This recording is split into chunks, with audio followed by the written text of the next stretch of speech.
Hello everybody and welcome back to my channel. So in this video I am going to cover a very important also and very simple topic also about maintaining diary. क्या आप लोग diary maintain करते हैं? Diary maintain करने का मतलब हुआ दो तरीके की डायरी मेंटेनेंस होती है. एक तो वो जो आप अपना पर्सनल डायरी मेंटेन करते हो जिसमें आप अपने पूरे दिन में जो भी कर रहे हो whatever you are doing एक आर्टिकल की तरह आप पूरा जो है एकदम पेज भर करके लिख दोगे that I have done this पूरी तरह से आप अपने सारी फीलिंग्स भी वहाँ पे शेयर करोगे. इधर इट विल बी पर्सनल, इधर इट विल बी ऑफिशियल, इधर it will be related to your studies. मतलब वो एक आपका पर्सनल डायरी मेकिंग हो गया. वो भी है, वो तो बहुत ही ज़रूरी है, वो आपको करना ही चाहिए ताकि आप जो है अपनी सारी फीलिंग्स इधर it is bad, good, emotional, angry minded, कुछ भी हो वो आप उस डायरी में ही उतार दो. When you will do that तो फिर वो चीज़ चाहे वो गुस्सा हो, चाहे वो प्यार हो, चाहे वो कुछ भी हो, तो फिर बाकी लोगों के ऊपर आप उतार नहीं रहे होगे. तो कहीं ना कहीं आप लोगों के ऊपर डिपेंड होना बंद कर दोगे, कहीं ना कहीं आप लोगों के ऊपर कम डिपेंडेंट होगे.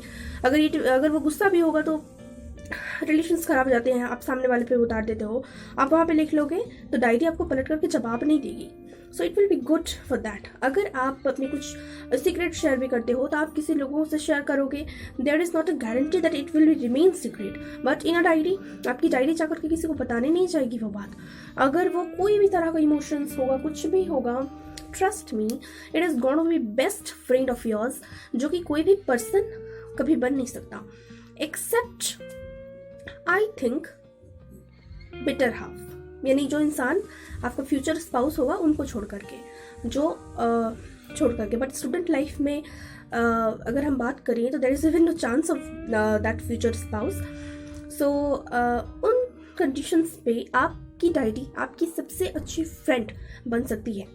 तो वो तो है ही, वो आप मेंटेन कर ही सकते हो. एट द सेम टाइम उसके साथ में आप मेंटेन कर सकते हो अपनी एक ऐसी डायरी जहाँ पर में आप अपने सारे के सारे टारगेट्स लिखोगे. या तो रात में सोने से पहले या उठने के बाद आप एक टारगेट सेट करोगे कि इस पर्टिकुलर डे पे मुझे इतनी स्टडीज़ करनी है, ये मेरा यहाँ मुझे जाना है, इतने क्लासेस लेने हैं, मुझे पर्टिकुलरली जो है कोई भी शेड्यूल वर्क हो जैसे खाना बनाना या हॉबी रिलेटेड वर्क तो वो करना है. तो वो आपने पूरा एक लिस्ट बना करके रख दिया और फिर आपने रात में सोने के पहले उसको एनालिसिस किया कि एक्चुअली में जो आपने सोचा था क्या आपने वो किया. जितना किया हो उस पर आप टिक करना, जितना नहीं किए हो उसको भी आप टिक करके देखना, अलग कलर के पेन से टिक करके रखना एंड नेक्स्ट डे कोशिश करना कि उसको आप कर लो. इससे दो चीजें होंगी.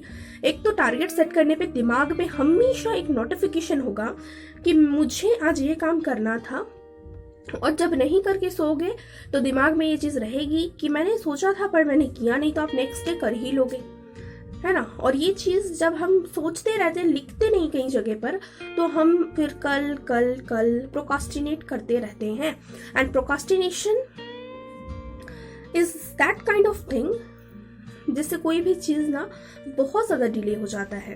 कई बार करते ही नहीं है, बस बोलते ही जाते हैं हम लोग कल कल एंड वी फॉरगेट इट. सो ये चीजें आप कर सकते हो. साथ में ही आप अपने आप को दो क्वेश्चंस कर सकते हो. मैंने अभी हाल ही में किसी का इंटरव्यू देखा एंड यू नो उस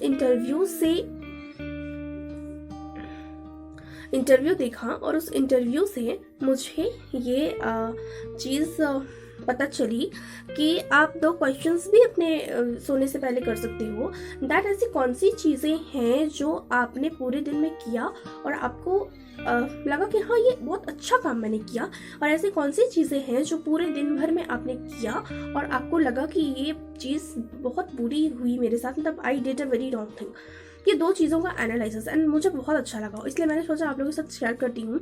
तो ये दोनों चीज़ें भी आप अपने डायरी में एक कॉर्नर पे आप क्वेश्चन मार्क करके लिख सकते हो that what are the things you have done which is correct and what are the things which you have done is very much unexpected and you should not repeat it in your future.